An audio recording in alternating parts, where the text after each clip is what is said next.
Pada kesempatan kali ini, kita akan membahas mengenai aplikasi konsep tekanan zat pada makhluk hidup. Konsep tekanan zat juga terdapat pada makhluk hidup.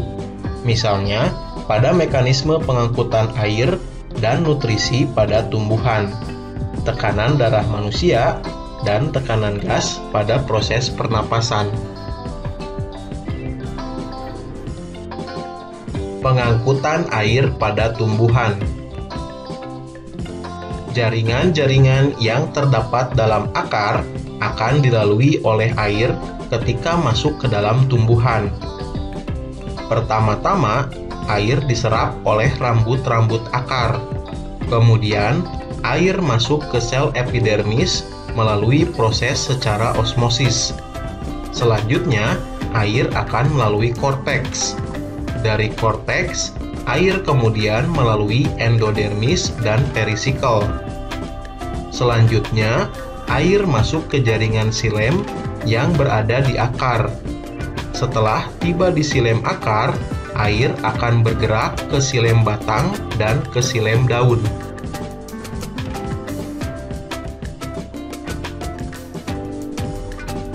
Air dapat diangkut naik dari akar ke bagian tumbuhan lain yang lebih tinggi dan diedarkan ke seluruh tubuh tumbuhan karena adanya daya kapilaritas batang.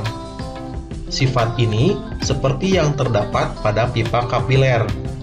Pipa kapiler memiliki bentuk yang hampir menyerupai sedotan, akan tetapi diameternya sangat kecil. Apabila salah satu ujung pipa kapiler dimasukkan ke dalam air yang berada pada pipa kapiler tersebut akan lebih tinggi daripada air yang berada di sekitar pipa kapiler. Begitu pula pada batang tanaman. Air yang berada pada batang tanaman akan lebih tinggi apabila dibandingkan dengan air yang berada pada tanah.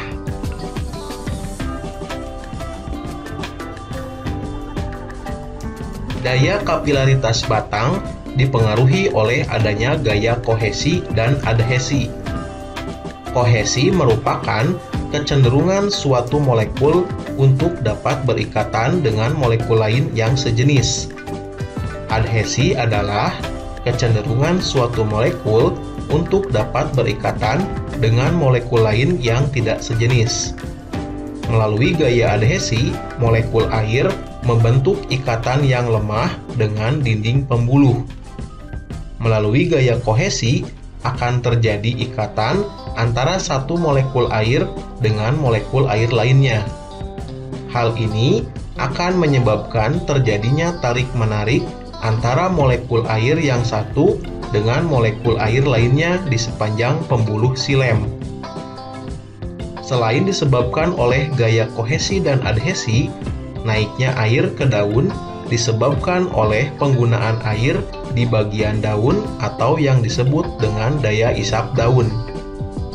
Air dimanfaatkan oleh tumbuhan dalam proses fotosintesis. Pada daun, air juga mengalami penguapan.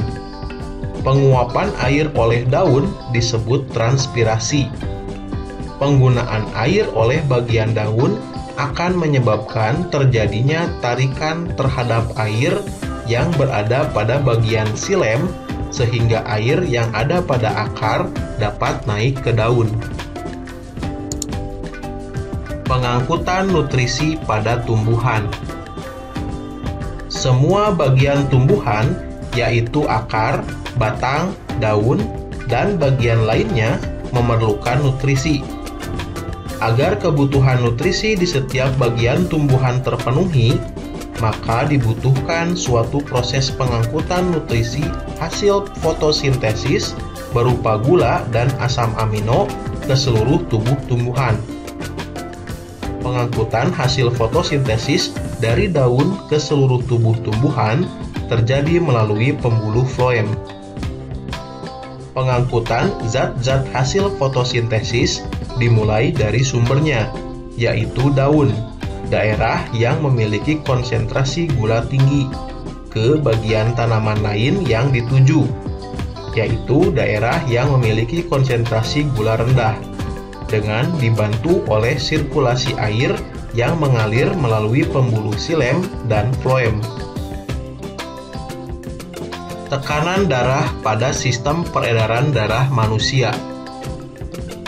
Tekanan yang terdapat pada pembuluh darah memiliki prinsip kerja seperti hukum Pascal.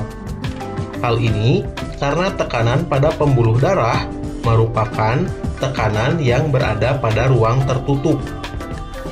Pada saat jantung memompa darah, darah akan mendapatkan dorongan sehingga mengalir melalui pembuluh darah.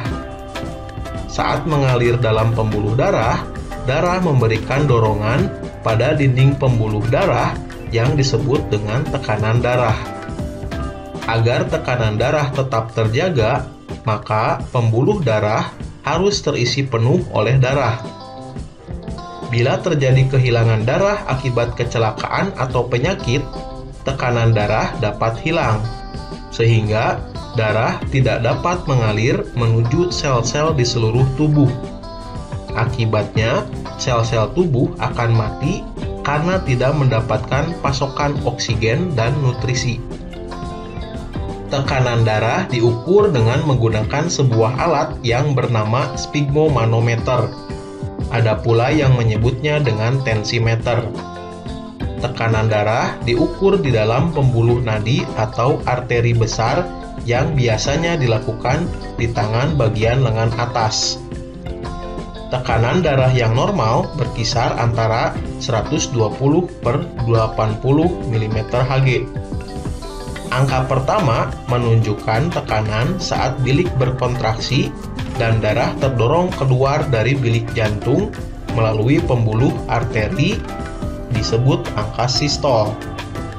Angka kedua, yaitu yang lebih rendah, adalah hasil pengukuran tekanan saat bilik relaksasi dan darah masuk menuju bilik jantung. Tepat sebelum bilik-bilik ini berkontraksi lagi, disebut angka diastol. Pada proses pengukuran tekanan darah juga berlaku hukum Pascal. Menurut Pascal, tekanan yang diberikan kepada zat cair dalam ruang tertutup akan diteruskan ke segala arah dengan besar yang sama.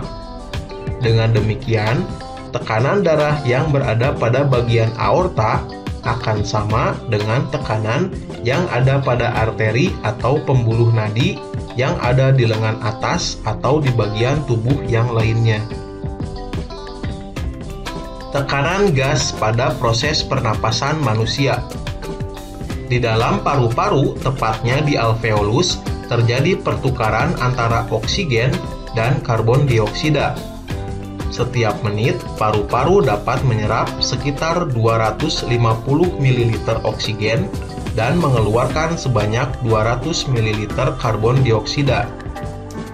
Proses pertukaran antara oksigen dengan karbon dioksida terjadi secara difusi, yaitu proses perpindahan zat terlarut dari daerah yang memiliki konsentrasi dan tekanan parsial tinggi ke daerah yang memiliki konsentrasi dan tekanan parsial rendah.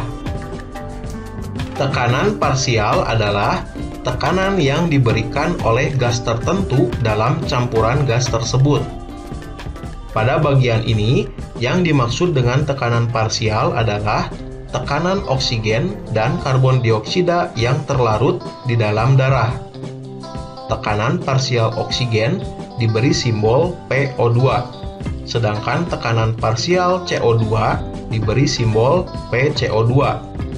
Pada sistem peredaran darah, tekanan parsial antara oksigen dan karbon dioksida bervariasi pada setiap organ.